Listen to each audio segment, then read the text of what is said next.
Starship V2 is now regarded as the unluckiest version of Starship, having exploded in both of its first two launches. So, what exactly is the issue with Starship V2? What is SpaceX's solution? Let's find out on today's episode of Alpha Tech. Up until this year, SpaceX, the aerospace juggernaut owned by Elon Musk, had been making remarkable strides with its flagship Starship rocket. Among their successes, they demonstrated that the massive, super heavy booster, the rocket's lower stage, could autonomously navigate back to its launch tower and be deftly caught midair by mechanical arms. A groundbreaking milestone in the quest for a fully reusable launch system. Equally impressive, they showed that the upper stage Starship, powered by its Raptor engines, could reignite in the harsh vacuum of space, a critical capability for executing controlled re-entries into Earth's atmosphere and ensuring precise landings. These accomplishments painted a promising picture for Starship, a vehicle designed not just to reach orbit, but to ferry humans and cargo to the Moon, Mars, and beyond. The first version of Starship's upper stage proved its capabilities, successfully traveling thousands of miles through space and surviving the intense challenge of atmospheric re-entry to make an intact landing in the ocean. Yet the momentum has stalled with the introduction of Starship Block 2, the latest evolution of the spacecraft, featuring a slightly larger upper stage, enhanced heat shielding, and a re-engineered fuel delivery system. Intended to build on prior successes, this upgraded design has instead encountered serious setbacks. In both of its test flights to date, Block 2 has met a dramatic and premature end, erupting into mid-air fireballs well before reaching the edge of space. These failures stand in stark contrast to the older models, which had reliably cleared similar hurdles. So, where exactly is the problem with Starship V2? Many sources suggest that the root cause of the failures in both launches was the occurrence of a harmonic response. Harmonic response is a phenomenon where a system vibrates with increased intensity because an external force matches its natural rhythm. Picture pushing a child on a swing. If you time your pushes to sync with the swing's natural back-and-forth motion, it climbs higher with ease. That's resonance at work. In SpaceX's Starship V2, harmonic resonance likely contributed to the failures in Flights 7 and 8. The Raptor engines, roaring with power, create intense vibrations. With V2's upgrades, like a longer body or new propellant setup, the rocket's natural frequencies might have shifted. If the engines or fuel flow reached a driving frequency that matched one of Starship's natural frequencies, the resulting resonance could have shaken the structure excessively, loosening components or even triggering leaks. SpaceX had already observed a harmonic response stronger than ground tests during Flight 7, suggesting that real flight conditions introduced vibrations they hadn't fully accounted for. This was an issue that the smaller scale of V1 had largely overlooked. Given this insight, some may wonder why SpaceX was unable to fully resolve the problem before launching Ship 34 on Starship Flight 8. The truth is, SpaceX's engineers did everything they could within the constraints they faced. Ship 34 underwent extensive thrust level tests, and its fuel lines were reconfigured in an attempt to replicate the harmonic gremlins. Sources indicate that they made adjustments to the vacuum Raptor fuel lines, fine-tuned propellant temperatures, and modified thrust targets, all in an effort to prevent resonance in the next flight. Additional venting and nitrogen purging systems were also installed in the avionics bay to minimize fire risks. This is classic SpaceX, fast iteration driven by data. However, with just 7 weeks between Flights 7 and 8, the compressed timeline raised some eyebrows. The rapid turnaround undoubtedly put immense pressure on SpaceX's engineers to tame this complex vibration issue in such a short span. For SpaceX, destruction is hardly unfamiliar territory. The company's philosophy, deeply rooted in Silicon Valley's move fast and break things ethos, embraces explosive failures as stepping stones to progress. Rapid iteration, bold experimentation, and a willingness to learn from wreckage have long defined its approach. After all, each detonation provides a trove of data to refine the next attempt. As SpaceX moves toward Starship Flight 9, the company will work to improve all aspects of Starship that contributed to the setbacks in the previous launch. First, the Raptor engines. SpaceX may have adjusted the operational thrust targets of the Raptor engines, fine-tuned the propellant temperatures, or refined the design of the fuel lines, changes they had already implemented from Flight 7 to Flight 8. Recently, SpaceX posted a job listing to hire a propulsion systems engineer responsible for designing, analyzing, and building a feedline system to supply Raptor engines on Starship. This clearly indicates the specific issue the company has identified and needs to reassess to ensure compatibility with the Starship version 2. Further improvements could include enhanced purging systems to prevent fires as seen after Flight 7 or better pressure control in the methane tanks. Next is structural integrity. The company is likely to reinforce the aft section of Ship 35, possibly with additional shielding or a redesigned tank dome to mitigate structural weaknesses. SpaceX might also adjust the ascent profile to reduce stress on critical components. Thermal protection is another key aspect that SpaceX needs to address. Although re-entry was not achieved in Flight 7 or 8, the flap damage seen in Flights 4 through 6 indicates that thermal and aerodynamic loads remain a concern for Block 2. As a result, redesigned flaps and secondary shielding may be further optimized, or SpaceX could introduce more robust insulation around the engine bay to prevent fires caused by excessive liquid oxygen venting. Of course, these are just broad potential modifications. The exact engineering adjustments required to ensure Starship V2 remains structurally intact after launch remain an open question, one that only SpaceX's engineers can fully answer. The road to perfecting Starship was never expected to be smooth, but the Block 2 setbacks underscore the complexity of scaling up an already ambitious design. What the future holds, only time and the next plume of rocket exhaust will tell. Let's look forward to Starship Flight 9 in the near future. In addition to the challenges surrounding Starship V2, SpaceX has recently encountered a series of issues with the first stage of its Falcon 9 rocket. After years of remarkable success, why is SpaceX suddenly grappling with so many difficulties with its rocket systems? Just last week, a Falcon 9 rocket successfully launched nearly 24 Starlink satellites into low Earth orbit. However, during the ascent, one of the rocket's 9 engines experienced a fuel leak. Due to the thinning atmosphere and lack of oxygen at higher altitudes, this leak did not prevent the satellites from reaching their intended orbit. Yet, when the first stage returned to Earth, disaster struck. It caught fire after landing on an uncrewed drone ship and subsequently toppled over. This incident marks the second such failure in 6 months, following a similar event in August when a fire broke out in the engine compartment during landing. For nearly 3 years prior, SpaceX had maintained an impeccable record with no Falcon 9 landing mishaps, making these 2 incidents in such a short span particularly notable. Beyond the first stage, SpaceX has also faced recurring problems with the expendable upper stage of the Falcon 9. On February 1st, a second stage burn failed after a Starlink launch, resulting in fuel tanks from that stage crashing into western Poland.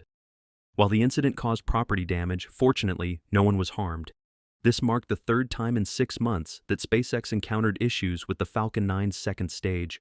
Meanwhile, the company's highly publicized Starship program has seen its own setbacks, with the massive spacecraft failing in its 2 most recent test flights. These challenges come against the backdrop of SpaceX's otherwise extraordinary and unprecedented launch successes. Despite the incidents described, the only operational payload SpaceX has lost in recent times was a batch of its own Starlink satellites in July 2024 due to a second stage failure. Before that, the company had not lost a single payload with Falcon 9 in nearly a decade, a testament to its reliability and the immense value it has delivered to its customers. SpaceX has achieved a launch cadence with the Falcon 9 that no other rocket or even nation in history can rival. If the SpaceX mission lifts off tonight as planned, it will mark SpaceX's 27th orbital launch of 2025. By comparison, the rest of the world combined, including China, with its rapidly expanding space program, has managed just 19 orbital launches this year. In the United States, SpaceX's long-standing competitor, United Launch Alliance, ULA, has yet to launch a single rocket in 2025. In fact, ULA hasn't launched in 156 days. During that same period, SpaceX has sent 64 Falcon 9 rockets into space. While SpaceX has indeed encountered technical hiccups, it continues to outpace its rivals by a staggering margin. Still, these recent failures raise questions about what might be happening behind the scenes at SpaceX. Without insider access, it's impossible to pinpoint the exact causes of these technical difficulties with certainty. However, one plausible explanation lies in the relentless pressure SpaceX places on itself to accelerate its operations while tackling increasingly complex missions. No nation or private company has ever sustained a launch schedule as intense as SpaceX did in 2024, when it completed 132 Falcon 9 launches, a figure that matches the total number of space shuttle missions NASA conducted over 30 years, 135. At the same time, SpaceX is redirecting its talented engineering workforce away from the Falcon 9 and Dragon programs to focus on the ambitious Starship project, which aims to revolutionize space travel. In essence, SpaceX is juggling an extraordinary number of spinning plates, and its leadership is pushing its teams to spin them faster and faster. The company's ability to maintain this pace while innovating across multiple fronts is nothing short of remarkable, but it may also be a contributing factor to these recent setbacks. Despite these stumbles, SpaceX's global dominance in the space industry is unlikely to face serious threats anytime soon. The company remains the sole provider of human access to orbit in the Western world, a position that seems secure for the foreseeable future. It launches the majority of NASA's scientific missions and serves as the U.S. military's only option for deploying larger payloads into space until ULA's Vulcan rocket is fully certified. Beyond government contracts, SpaceX operates a global internet network through Starlink, serving over 5 million users, a number that continues to grow rapidly. In the grand scheme, these recent failures might simply be growing pains for a company pushing the boundaries of what's possible in space exploration. SpaceX's track record of overcoming obstacles suggests it will address these issues and emerge stronger. For now, the company's unparalleled achievements overshadow its setbacks, cementing its position as a trailblazer in the modern space race. When SpaceX first mentioned they would try to catch vehicles out of the sky a few years back, it seemed ridiculous. But now, it has become a reality, as SpaceX has successfully caught the Super Heavy booster 3 times in the most recent Starship launches and is gradually moving toward catching both stages of the world's largest rocket. However, this plan hasn't gone as smoothly as we thought. Starship Flight 8 lost its second stage after 8 minutes of flight, leading to a complete change in the catching objectives for the upcoming launch. So, how has SpaceX's plan changed after Flight 8? How did Elon Musk react? The sight of a rocket explosion over the Texas sky was far from the outcome SpaceX had hoped for with Starship Flight 8, their fully stacked test vehicle. Beyond the technical flaws that now require fine-tuning, this failure has also disrupted the timeline for Starship's ambitious 2025 program. Before the launch of Starship Flight 8, FCC filings had already confirmed that the license for Flight 9 specified that both the first stage booster and the second stage Starship would either return to the launch site or execute a controlled landing on water. Had Flight 8 successfully caught the booster with Mechazilla and safely landed the second stage in the ocean, Flight 9 would have marked the next major step, catching both stages upon return. The plan was for the second stage to return to Pad B and land using the newly constructed tower, paving the way for continuous testing of Starship's operational capabilities and the supporting launch infrastructure. However, the unexpected failure of Flight 8 has forced SpaceX to reassess its development timeline. No one can predict exactly what will happen next, but one thing is clear: the road to making Starship fully operational just became more challenging. Elon Musk has reaffirmed that the catch system will be perfected this year and will become a routine procedure by next year, stating, "Good chance of catching a ship this year, should become normal next year." This suggests that in 2025, SpaceX might be on the verge of a significant milestone, perhaps consistently catching the Super Heavy booster or achieving the first catch of the Starship upper stage after re-entry. However, catching is not yet routine, as ongoing challenges, such as the explosion of Starship V2 in Flight 8, continue to highlight the difficulties involved. As a result, the plan for Flight 9 will not follow the previously expected attempt to catch Starship. Instead, it is widely anticipated to prioritize stability and performance data over risky recovery operations, setting the stage for a catch attempt in a subsequent mission. SpaceX is expected to deploy Ship 35 paired with Booster 14-2, a combination that marks a notable milestone in the program. The first reflight of a Super Heavy booster. Booster 14-2, having presumably flown successfully on a prior mission, will provide engineers with crucial insights into the durability and refurbishment processes required for rapid booster reuse, an essential component of SpaceX's cost reduction strategy.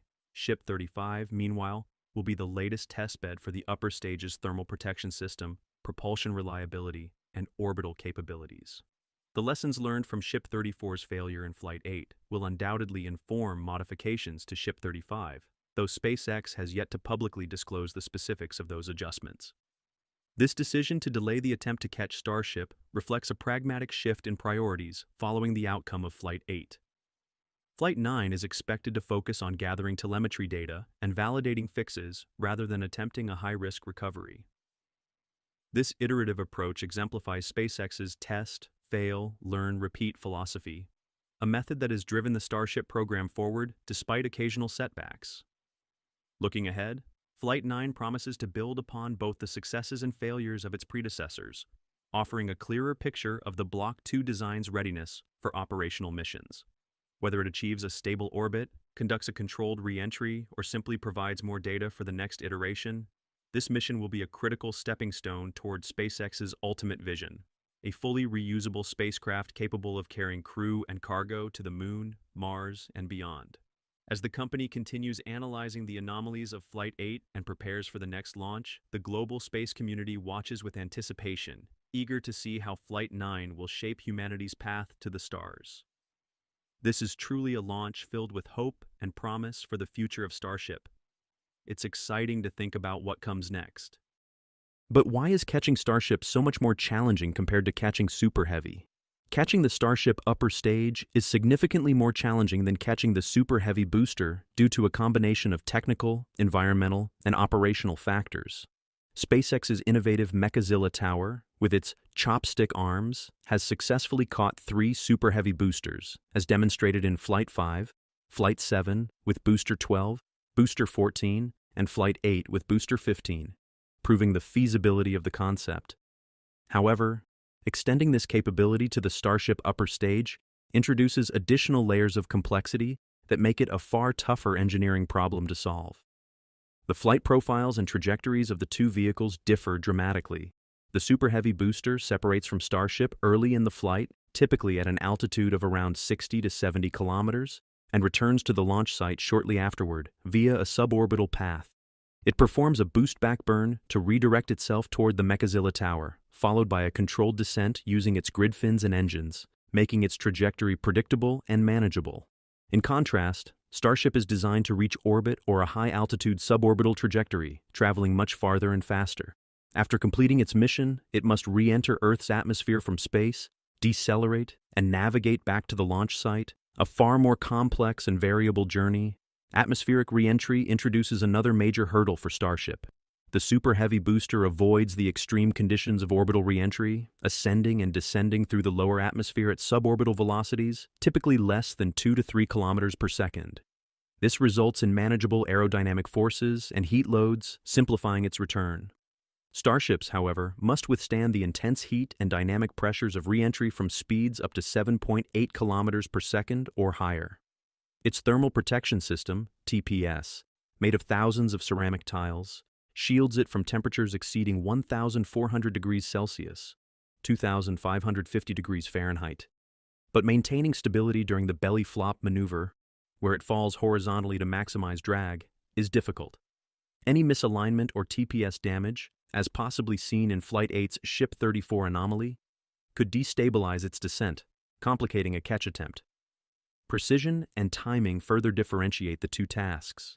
The booster's return happens within a tight 6 to 8 minute window after launch, allowing SpaceX to fine-tune its landing with thruster firings and grid fin adjustments to align with Mechazilla. Its larger size, about 70 meters tall and over 200 tons dry, also makes it a stable target for the tower's arms. Starship's return, however, could take 20 to 60 minutes depending on its mission, and its smaller size and higher descent speed demand exceptional accuracy. The transition from belly flop to vertical orientation using its Raptor engines must be perfectly timed, and even slight deviations, due to wind, engine performance, or guidance, could make it a harder target to catch. Control and maneuverability also play a role. The Super Heavy booster, with up to 33 Raptor engines, has immense thrust and robust control during descent, aided by grid fins for aerodynamic stability. Its landing burn, refined through years of Falcon 9 experience, allows for a controlled hover or soft touchdown, easing the catch process. Starship, with only 3 to 6 Raptor engines and aerodynamic flaps, relies on a rapid flip maneuver and precise engine ignition to slow its fall. This sequence is riskier and less forgiving, Any delay or misfire could lead to an uncontrolled descent, leaving little room for Mechazilla to adapt. Structural and design differences add to the challenge. The booster's cylindrical shape and robust build are optimized for vertical landing and catching, with a wide base and attachment points well suited for Mechazilla's grasp. Starship's sleek, tapered design and heat shield tiles, while ideal for spaceflight and re-entry, are less accommodating for catching. Its catch points, likely near the top, must align perfectly with the tower, and the fragile TPS tiles could be damaged by any collision or misalignment, threatening reusability. Finally, the maturity of testing highlights the gap. By March 10, 2025, SpaceX has successfully caught at least one booster, building on years of Falcon 9 landing expertise and proving the booster catching process. Catching Starship, however, remains untested, with its re-entry and descent profile still being refined, as evidenced by Flight 8's issues. The shift to tower-based catching introduces new variables that SpaceX is still working to master. In summary, while catching the Super Heavy booster is an impressive achievement, catching Starship is a steeper challenge due to its orbital trajectory, re-entry stresses, and precise maneuvering requirements. Mechazilla's success with the booster lays the groundwork, but adapting it to snag a spacecraft plummeting from space demands further innovation. Flight 9 and future missions will continue to tackle these hurdles, bringing SpaceX closer to its goal of full reusability. Starship reusability is a game-changer for Mars exploration because it tackles the biggest hurdle in space travel: cost. SpaceX's Starship, designed to be fully reusable, slashes the price of getting to orbit and beyond by allowing the same vehicle, both the Super Heavy booster and the Starship itself, to fly multiple missions. Traditional rockets, like NASA's Saturn V or even the Space Shuttle, which was only partially reusable, were mostly expendable, meaning billions of dollars went up in flames or sank to the ocean floor with each launch. The approach of a Starship is more like that of an airplane: launch, land, refuel, and repeat. For Mars, this matters immensely. A one-way trip is impractical for sustained exploration or colonization. SpaceX's endgame isn't just a flag and footprints mission, but a self-sustaining human presence. Reusability means you can send not one, but dozens or hundreds of missions, carrying cargo, habitats, and people without bankrupting the effort. The numbers back this up. SpaceX aims to get launch costs down to a few $1 million per flight compared to the $1.5 billion per launch of the Space Launch System, SLS, which is expendable. That's orders of magnitude cheaper, making the economics of a Mars base feasible. The technical side is just as critical. Starship's stainless steel design and Raptor engines are built for durability and rapid turnaround. The Super Heavy booster lands back on Earth minutes after launch, while Starship itself can land on Mars. Refuel using in situ resource utilization, ISRU, think methane produced from Martian CO2 and water ice, and fly back. This closed-loop system eliminates the need to build a new rocket for every return trip. Without reusability, you'd need a whole new fleet for each wave of missions, which is logistically and financially a non-starter. Elon Musk's timeline hinges on this. He's talked about uncrewed Mars landings in the late 2020s and crewed missions shortly after. Reusability is the backbone of that ambition. Without it, the sheer volume of launches, think 1,000 Starships for a 1 million-person colony, would be impossible. Let's examine the progress. By March 2025, SpaceX had successfully conducted multiple test flights, with the 5th, 7th, and 8th flights successfully catching the Super Heavy booster mid-air using the Mechazilla tower. Each success validated the concept and reduced the risk of Mars missions becoming one-off, high-stakes endeavors.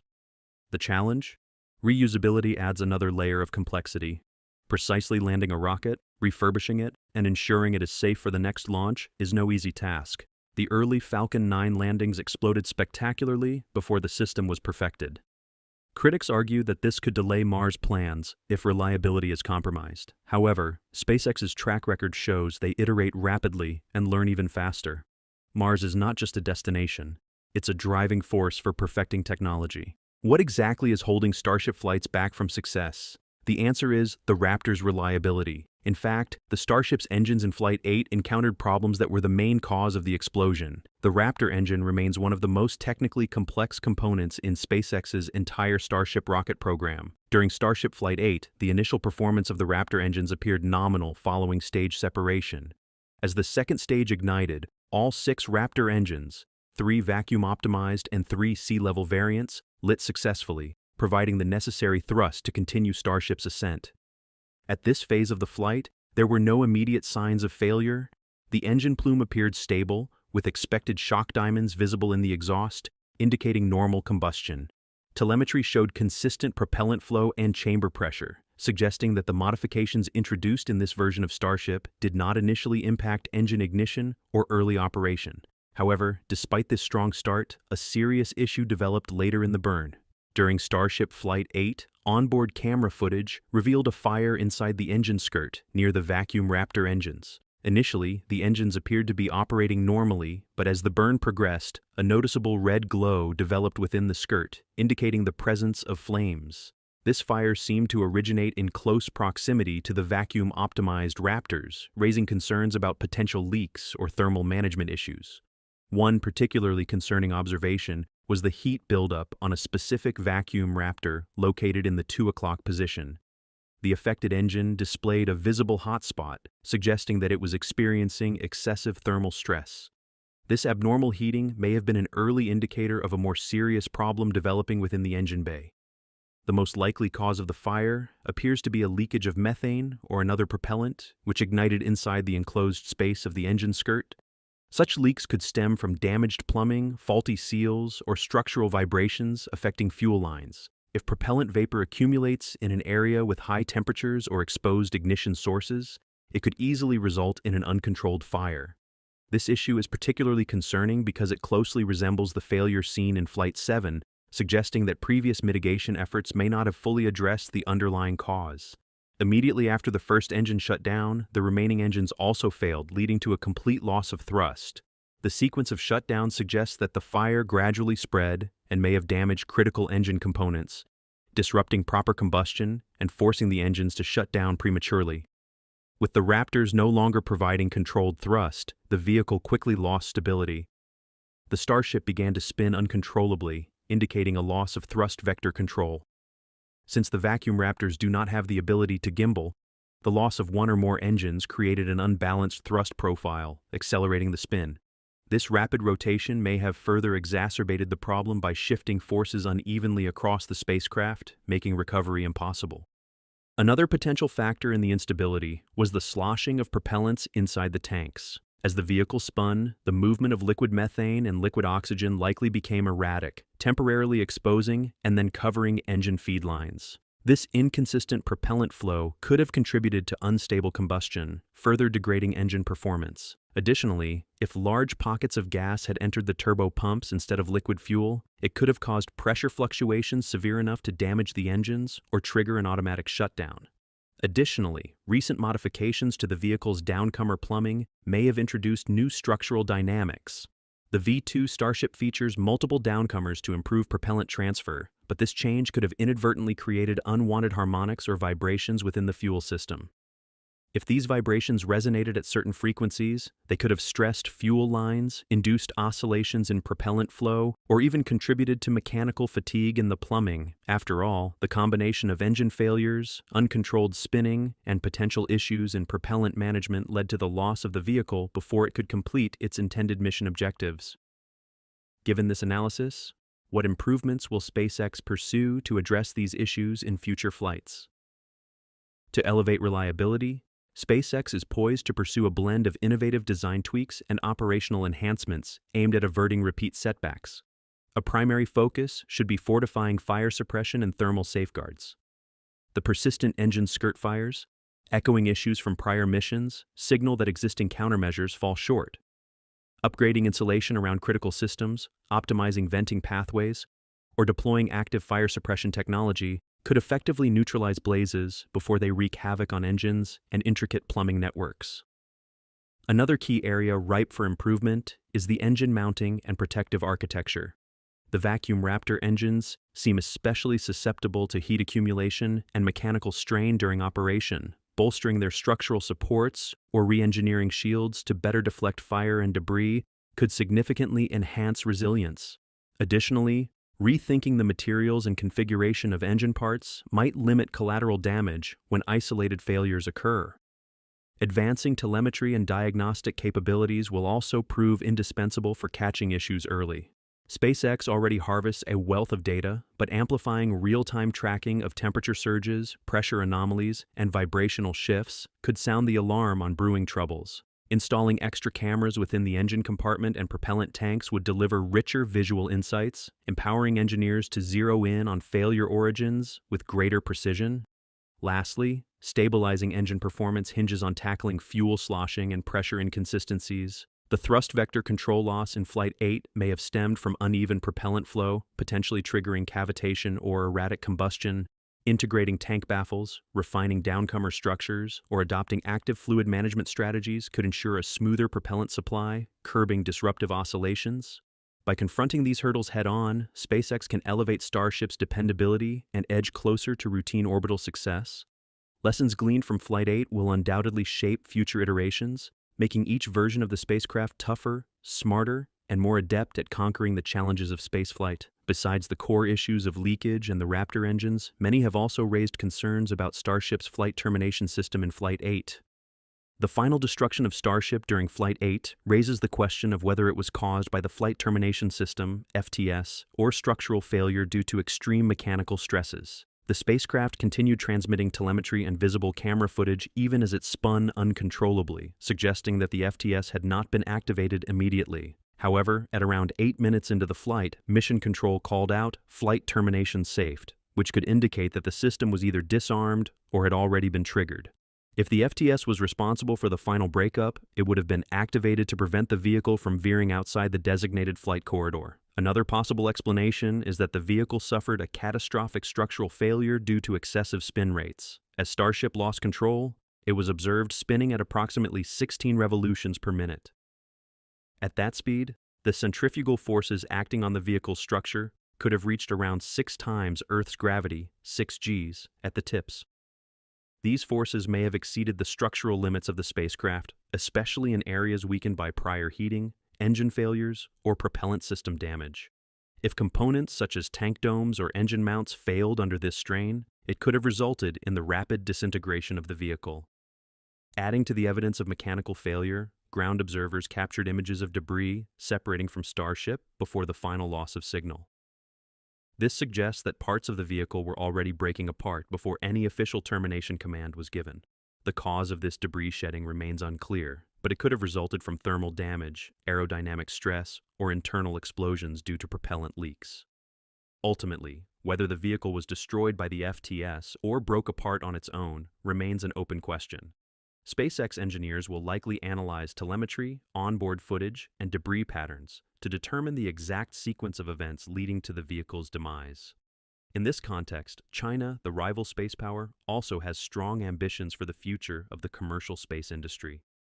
China's latest government work report emphasizes the commercial space sector as a key driver of high-tech development, highlighting its potential to transform the nation's space capabilities. China will promote safe and sound development of commercial space, the low-altitude economy, and other emerging industries. Li Qiang, the country's premier, said at China's annual political sessions in Beijing on March 5th. Li stated the goal of developing new quality productive forces in light of local conditions and fostering emerging industries, including commercial space. The term new quality productive forces refers to high-tech, high-efficiency, and high-quality development, including areas such as artificial intelligence, big data, and new materials. The Lunar Farside Sample Return Mission Chang'e 6 was also noted as a major achievement for China from 2024, while applications from the country's Beidou GNSS system were also noted as an emerging industry for growth. Commercial space appeared in the influential government work report for the first time in 2024. Beijing, Shanghai, and other cities and provinces, such as Hainan, Hubei, and Guangdong, have since developed action plans to promote the development of commercial space. The noting of commercial space in the latest report underlines China's commitment to developing the sector as a part of a drive for innovation-driven development and is reflected in local initiatives serving national goals. The central government often mandates provincial governments in China to pursue specific policies. Joao Falcao, research fellow at the European Space Policy Institute, ESPI, said, "They support companies both through investment but also on the regulatory side, such as land grants, both to align with central directives and to develop their own industrial bases. This brings economic benefits to the region and enhances its political significance within China. A key aspect of China's commercial space strategy is its investment in reusable rocketry, a move aimed at enhancing launch capabilities, reducing costs, and positioning Chinese firms to compete more effectively with industry leaders like SpaceX. This year, state-owned and commercial launch service providers are planning to perform tests and the first orbital flights of a number of potentially reusable rockets. The significance of these developments was underlined by a senior space official on the sidelines of the political sessions in Beijing. After rockets can be recovered and reused, the main changes we'll see are faster launch frequencies and, of course, a noticeable reduction in launch costs. Rong Yi, a rocket designer with the China Aerospace Science and Technology Corporation, (CAESC), and a member of the National Committee of the Chinese People's Political Consultative Conference, (CPPCC), told China Central Television, (CCTV). This shall bring us closer to the reality of large-scale, rapid, and free access to space. From a technological development perspective, the application of recovery technology will drive upgrades and innovation in our capabilities, Rong said. Last year, CAESC and commercial firm Landspace conducted 10-kilometer level launch and landing tests with prototype first stages. CAESC performed a much higher altitude test early this year, but the outcome is unknown. Landspace aims for a first orbital launch of the Zhuge 3 in Q3 of this year, while CAESC's reusable Long March 12A could also fly for the first time in 2025. Other rockets, such as Space Pioneer's Tianlong 3, are also expected to have first launches. A near-disastrous mishap has delayed Tianlong 3's first flight in June 2024, when a first stage undergoing a static fire test broke free of its clamps and climbed into the sky before crashing and exploding. China opened portions of its space sector to private involvement in late 2014, seeing the emergence of firms engaged in light lift, mostly solid propellant rockets and small satellites. The space for action has grown with policy and other support, resulting in larger, reusable rockets, an under-construction mega-constellation vying for international customers, and a diverse ecosystem of companies and activities, often supported by local initiatives seeking to bring growth and innovation to their areas. Starship Flight 8 was one of SpaceX's most highly anticipated test missions, promising to push the boundaries of reusable rocket technology. However, unfortunately, its outcome followed in the footsteps of the previous flight. Some even consider it to be worse. Why?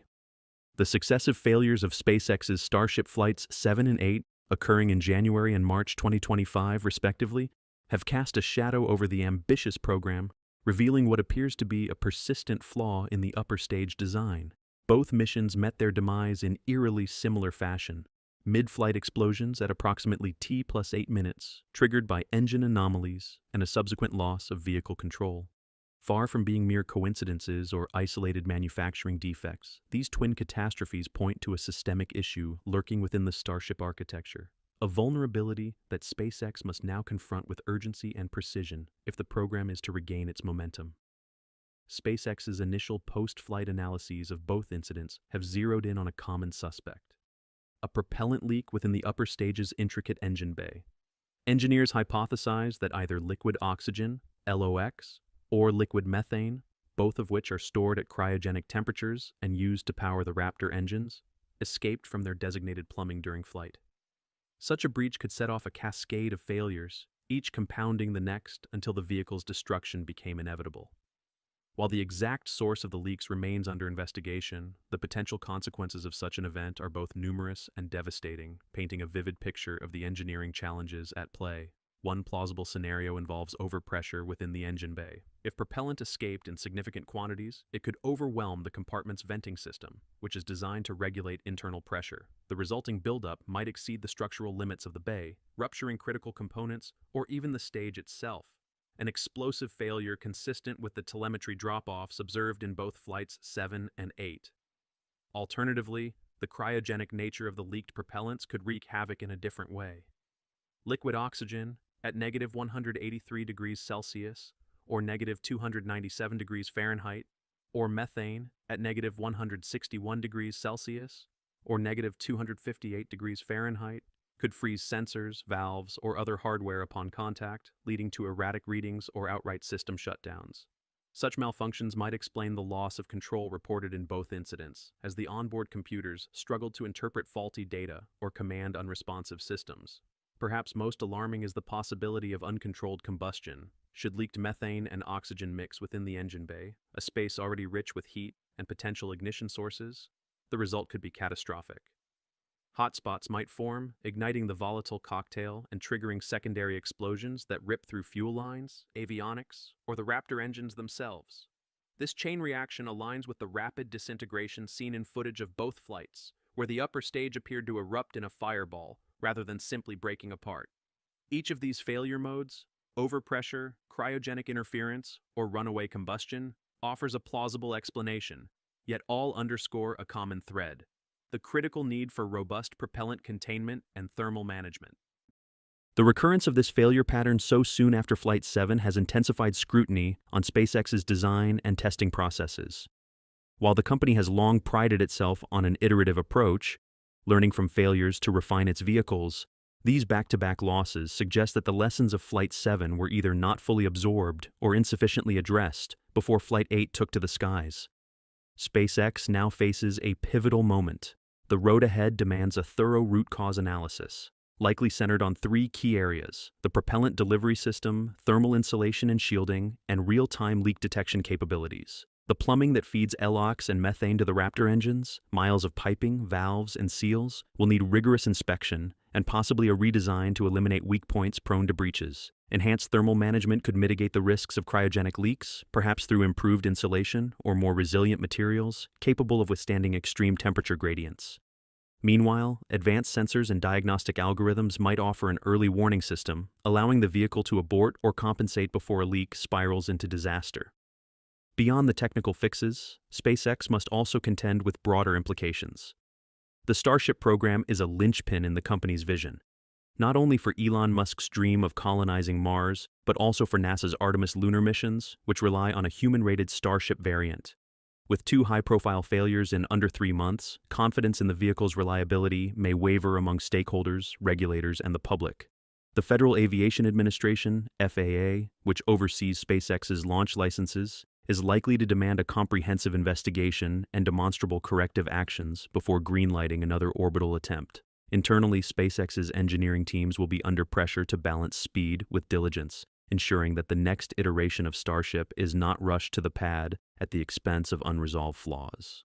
For now, the wreckage of Flights 7 and 8 serves as a stark reminder of the razor-thin margins in spaceflight. The upper stage, with its cluster of Raptor engines and complex propellant systems, remains both the heart of Starship's power and its Achilles heel. As SpaceX digs deeper into the data, analyzing telemetry, wreckage, and ground test results, the company's ability to adapt and overcome will be tested as never before. The stakes are immense, not just the success of the next flight, but the credibility of a program poised to redefine humanity's reach into the cosmos. But in the end, no matter what, SpaceX always moves forward, staying true to its work philosophy and ignoring outside chatter. Hopefully, the issues that caused the failure of Starship Flight 8 will be quickly resolved in Starship Flight 9. While discussions about Starship's problems are still ongoing, SpaceX has already publicly disclosed the detailed cause of the Falcon 9 launch anomaly on March 2nd, along with the fate of its upcoming Falcon 9 missions. On March 2nd, 2025, a SpaceX Falcon 9 booster encountered a catastrophic failure following what initially appeared to be a successful landing on a drone ship after launching a batch of Starlink satellites designated as Group 12 to 20. The incident, which resulted in the destruction of the booster, was caused by a fuel leak that triggered a fire during the flight, ultimately compromising the structural integrity of the landing leg and causing the rocket to topple over. SpaceX officials provided detailed insights into the event during 2 separate briefings held on March 7th, discussing upcoming launches for NASA and shedding light on the company's ongoing investigation. At the first briefing, which focused on the impending Falcon 9 launch of NASA's SpaceX astronomy spacecraft and Punch space science mission, Juliana Scheiman, SpaceX's director of NASA science missions, elaborated on the sequence of events. She explained that approximately 48 seconds after the booster touched down on the drone ship, a fire erupted, likely initiated by a fuel leak that had gone undetected during the ascent phase. That fire eventually led to the deterioration of the structural integrity of one of the landing legs, causing the booster to lose stability and topple over, Scheiman noted. Despite the dramatic failure, she emphasized that both SpaceX and NASA's Launch Services Program, LSP, had thoroughly reviewed telemetry and other data from the incident, concluding that it posed no concern or risk to ascent for future missions. Denton Gibson, launch director for the SpaceX/Punch mission under NASA's LSP, reinforced this assessment, highlighting the agency's independent evaluation of the mishap. We brought a fresh set of eyes to the table, conducting our own analysis to ensure there are no lingering issues that could affect the upcoming launch, Gibson said. He confirmed that NASA's rigorous review process had instilled confidence in the mission's readiness, paving the way for the completion of a launch readiness review. The SpaceX/Punch launch, originally slated for earlier in the month, had been postponed to no earlier than 10:09 p.m. Eastern on March 8th due to a combination of launch vehicle challenges. Sheeman clarified that, beyond the Group 12 to 20 incident, SpaceX had been addressing unrelated issues with the Falcon 9 assigned to SpaceX and Punch, including adjustments to the payload adapter and fairing. Notably, SpaceX had not attempted another Falcon 9 launch since the failed landing, signaling a cautious approach as the company worked to resolve these technical hurdles. Later that day, a second briefing focused on the Crew 10 mission to the International Space Station provided further details about the March 2nd incident. Bill Gerstenmaier, SpaceX's Vice President of Build and Flight Reliability, offered a deeper technical breakdown of the booster failure. He revealed that the fuel leak originated approximately 85 seconds after liftoff in one of the booster's 9 Merlin engines. During the ascent, the leaking fuel vaporized upon contact with a hot section of the engine, creating a potentially flammable mixture. However, the absence of sufficient oxygen during this phase prevented ignition, allowing the mission to proceed without interruption.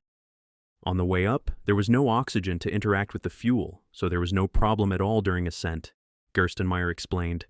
The situation changed dramatically after the booster landed. Roughly 45 seconds post-touchdown, oxygen infiltrated the engine compartment, mingling with the lingering fuel vapor and encountering a still-hot engine component. This triggered a fire that rapidly escalated. The fire blew out a barrel panel on the side of the rocket, as it's designed to do under such conditions, Gerstenmaier said, noting that the blaze remained confined to the compartment of the affected engine.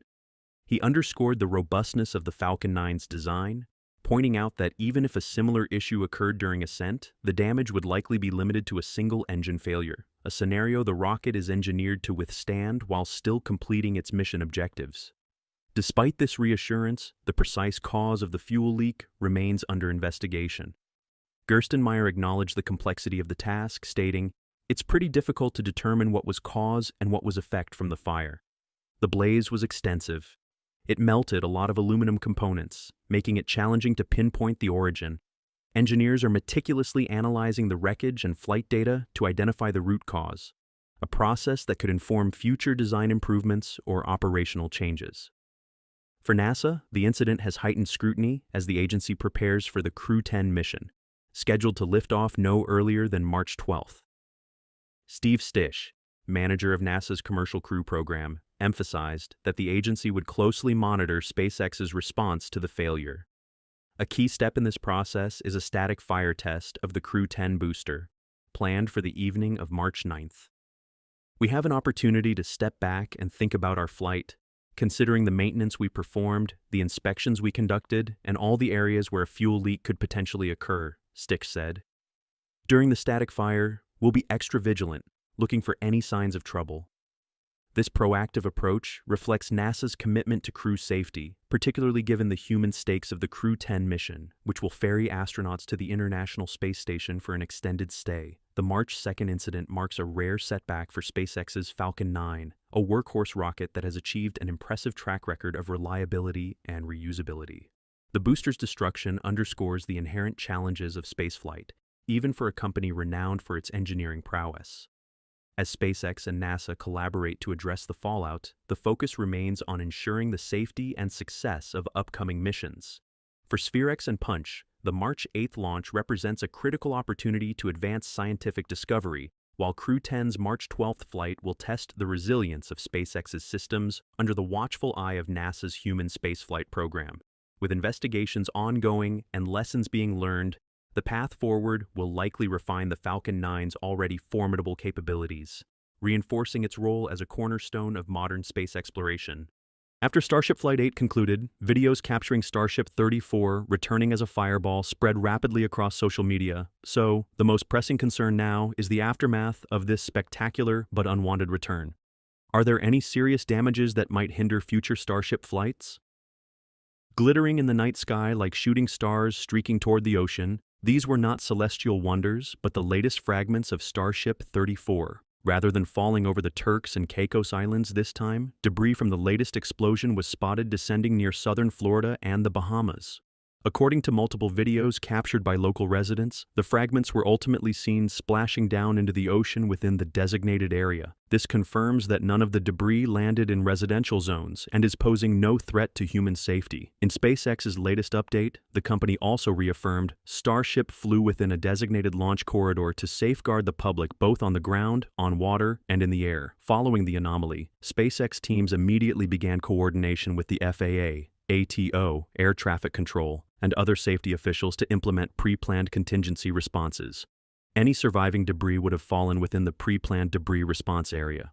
There are no toxic materials present in the debris, and no significant impacts expected to occur to marine species or water quality. Around the same time that debris from Starship 34 was falling, a Turks and Caicos government account shared an advisory on Instagram regarding the incident. We wish to advise the public that this evening's SpaceX launch appears to have broken up in flight, the advisory read. We are in contact with the US FAA, SpaceX, and UK agency leads to confirm the position. Post-incident protocols have been engaged. The National Security Secretariat will continue to keep the public apprised as we work to ensure the safety and security of our islands. Although the exact location of the vehicle's explosion has yet to be confirmed, ensuring the safety of people in these areas remains the highest priority. Meanwhile, U.S. officials at the Federal Aviation Administration, FAA, ordered a temporary ground stop at several airports, including Miami and Orlando, until at least 8 p.m. local time. The FAA also kept flights from departing from Fort Lauderdale, Hollywood International Airport, and Miami International Airport.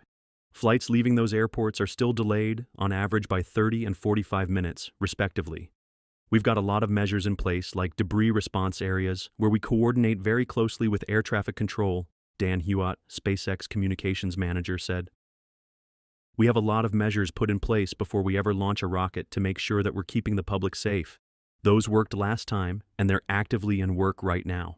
Although the Starship failure in this launch has not caused any damage to people or property so far, many believe this incident could pose a major setback for SpaceX. It occurred just over a month after the company's 7th Starship flight also ended in an explosion, marking yet another disastrous outcome. Worse still this time, Starship didn't fly as high or as far as before. 2 consecutive failures in the early stages of missions that SpaceX had previously navigated with ease highlight serious obstacles for the program that Musk is pushing to accelerate this year. An X account named Xander, identified as a supervisor for Starship Heat Shield, tweeted, "Flight 8 hit me hard. Watching Starship fall after pouring everything we had into it cuts deep. It hurts because we care, because we know what's at stake, but pain is the price of progress. We'll carry this loss, rise from it, and push harder than ever." Onward. John Edwards, vice president of Falcon launch vehicles at SpaceX, responded to this tweet. "Never give up. After Falcon 1 Flight 3, we learned the hard way that the night is darkest just before the dawn. Keep your head up and keep pushing. We're going to get there." And that's absolutely true. While losing the ship in this Starship flight may feel disappointing, SpaceX will never stop pushing forward. With the unwavering belief of the company's executives, we, as space enthusiasts, can also find inspiration in their resilience. Right? Comment yes if you always have faith in SpaceX's Starship. If this video goes viral, this will be an incredible message to SpaceX. For those concerned about costs after another lost Starship, let me assure you, this was already factored into the company's plans. Nothing will impact SpaceX financially while the Starship program continues to develop at full speed. The company has stayed true to its engineering philosophy, leveraging Starlink revenue to build a solid foundation for its ambitious future. While traditional aerospace projects often spend years designing and testing before a single flight, SpaceX embraces a test, fail, fix, repeat methodology that accepts setbacks as learning opportunities rather than disasters. This is also a key factor in shifting the public perception of space travel development. The financial backing from Starlink is particularly significant. This satellite internet constellation not only provides global connectivity, but generates substantial revenue that SpaceX can reinvest in its more ambitious projects. This self-funding capability gives them independence from the budgetary constraints and changing priorities that have hampered traditional space programs. The mastery of booster catching represents another critical milestone. What seemed like science fiction just years ago, landing and reusing orbital-class rockets, has now become routine operational procedure for SpaceX. This capability dramatically reduces launch costs, as the first stage represents approximately 70% of a rocket's expense. By catching rather than just landing boosters, they further extend reusability by preventing saltwater exposure and reducing refurbishment needs. But for now, the most immediate concern SpaceX must address is the investigation into this explosion. Just hours after the launch of Starship Flight 8, the FAA swiftly called for an investigation into the mishap involving the loss of the Starship vehicle. A mishap investigation is designed to enhance public safety, determine the root cause of the event, and identify corrective actions to avoid it from happening again, according to the statement. The FAA will be involved in every step of the SpaceX-led mishap investigation process and must approve SpaceX's final report, including any corrective actions. A return to flight is based on the FAA determining that any system, process, or procedure related to the mishap does not affect public safety. Hopefully, this investigation will proceed as quickly as the previous one because, in reality, the damages from this flight do not seem too severe. Therefore, let's stay optimistic and follow SpaceX's progress closely to see just how rapidly the company is advancing compared to the rest of the aerospace industry. This highlights the importance of rapid testing and learning through Starship's development. Of course, with this approach comes a tremendous responsibility for Starship, as it plays a crucial role in the future of the United States, especially as global superpowers race to conquer the Moon and even Mars. The Starship program, a cornerstone of SpaceX's vision for space exploration, is steadily working toward a monumental goal: landing humans on the Moon as part of NASA's Artemis initiative. Central to this mission is the Super Heavy Starship system, a towering, fully reusable spacecraft designed to revolutionize space travel. For SpaceX and NASA, perfecting this system is not just a technical challenge, but a critical step toward achieving sustained lunar exploration. Under a contract with NASA, SpaceX is tasked with developing a modified Starship variant to serve as a lunar lander, capable of delivering astronauts to the Moon's South Pole, a region rich with scientific potential due to its shadowed craters and possible water ice deposits. The journey to the lunar surface is a complex, multi-step endeavor. First, SpaceX must successfully launch the Starship into low Earth orbit using the Super Heavy booster, a rocket of unprecedented power. Once in orbit, the moon-bound Starship will require in-space refueling, a feat never before accomplished at this scale. To make this possible, SpaceX plans to deploy a fleet of Super Heavy Starship tankers, each tasked with rendezvousing with the lunar lander in orbit to transfer propellant. This refueling operation is a linchpin of the mission, enabling the Starship to break free from Earth's gravity well and embark on its translunar trajectory. Only then can it reach lunar orbit, where it will await its human crew. The astronauts, meanwhile, will launch aboard NASA's Space Launch System, SLS, a heavy-lift rocket developed to carry humans beyond Earth's orbit and travel to the Moon inside the Orion capsule, built by Lockheed Martin. Upon arriving in lunar orbit, the crew will transfer from Orion to the waiting Starship, which will then descend to the lunar surface. This ambitious plan aims to mark a historic milestone, landing the first woman and the next man on the Moon, tentatively scheduled for the 2027 to 2028 timeframe. Before that can happen, however, SpaceX must achieve an unpiloted Starship landing on the Moon, a critical demonstration of the system's capabilities. At the heart of this endeavor lies rapid reusability, a defining feature of the Starship program. Unlike traditional rockets discarded after a single use, the Super Heavy Starship is designed to be reflown multiple times with minimal turnaround time, a necessity given the sheer number of launches required for a single lunar mission. Each moon landing will demand not only the lander itself, but also a series of tanker flights to refuel it, making efficiency and reliability paramount. To build confidence in the system, SpaceX must conduct numerous test flights, refining the technology and ironing out issues through real-world experience. Recent test flights, while groundbreaking, have also highlighted the challenges ahead, with occasional mishaps underscoring the complexity of the task. Amid these efforts, SpaceX is laying the groundwork for an expanded operational footprint on Florida's Space Coast. The company has unveiled ambitious plans to upgrade its facilities at NASA's Kennedy Space Center, KSC, a historic hub of American spaceflight. A centerpiece of this expansion is the Gigabay, a massive 380-foot-tall structure designed to house the refurbishment, integration, and processing of Super Heavy boosters and Starship vehicles, spanning 815,000 square feet and offering 46.5 million cubic feet of interior space. This facility will streamline SpaceX's ability to prepare its fleet for flight. Construction is slated for completion by the end of 2026, positioning the Gigabay as a vital asset in SpaceX's lunar timeline. In parallel, SpaceX intends to establish a second Florida facility dedicated to manufacturing Starships from the ground up, mirroring the capabilities of its existing production site in Boca Chica, Texas, known as Starbase. This dual-coast strategy will bolster SpaceX's capacity to scale up Starship production and launches. To enable initial Starship flights from Florida, while our Space Coast Starship manufacturing, integration, and refurbishment facilities are being completed, we will first transport completed Super Heavy boosters and Starship upper stage ships from Starbase via barge to build up a Starship fleet in Florida. SpaceX announced in a statement on March 3, 2025. By shipping finished vehicles from Texas, SpaceX can kickstart operations from Florida's Launch Complex 39A and potentially a second pad, while the new facilities take shape. With production, integration, refurbishment, and launch infrastructure in both Texas and Florida, SpaceX is poised to dramatically increase the Starship's launch cadence. This dual-site approach not only enhances redundancy, but also accelerates the program's ultimate goal, making spaceflight routine through rapid reusability.